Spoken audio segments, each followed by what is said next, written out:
Avery's dead. Well, as dead as a demon can be. He isn't coming back. His health had reached critical levels, with very little hope for any form of recovery. I had to succeed in this mission, at least for him.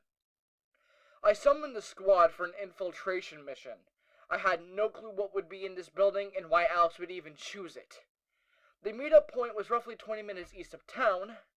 George was right, though. It was definitely off the beaten path, with very little to give it away.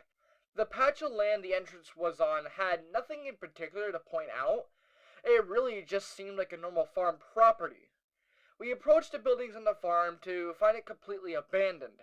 The thing I found odd was that it wasn't a case of finding opportunity elsewhere and dropping everything to go, or a vacation sort of situation. Something definitely happened here, and I phoned the police to come check out the property for any sign of foul play. When we arrived, I had sent each member of my squad to search the property for an entrance. I exited the house to create as little contamination as possible, just in the event that something actually happened here. It was Bloodhound who found the entrance. The entrance was inside a building hidden on the edge of the woods. We descended into the hatch not knowing exactly what we would find. And what we did find was not what I was expecting. First thing we saw was the blown doors leading into the facility. I'm glad I made sure we were equipped this time around, considering the last encounter had to be fighting cryptids. While I don't think this was done by any monster, I can tell whatever did that wasn't supposed to be here.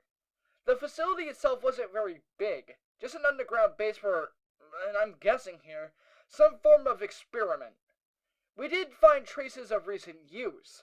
Someone was here at least within the last week. Left traces of fresh prints on the computers and utensils. Looking on the computer, I could see recent searches of the FIA. Not like visit times or applications.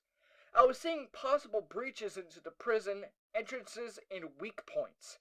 If this was true, somebody was planning a break-in or break-out. I downloaded the data for later. I can't tell if it was Alex or someone else. I mean, Alex has made some dumb mistakes in the past, but this was way out of his league. This was too risky. My question is there something else at play here? I'd have to come back to this question later. For now, we still had a decent portion of the facility left to check out. Exploration of the other areas pulled nothing much of note. We noted the excess amount of supplies. I see why Alex wanted this as a last resort backup, but nothing else really stood out. Maybe because it was abandoned was a driving factor? Again, one of those things I'd have to come back to. For now, we got what we needed and made our way out. I was last in line to exit when I heard a voice behind me. Standing there, to my surprise, was Joseph. I ordered the team to take their leave.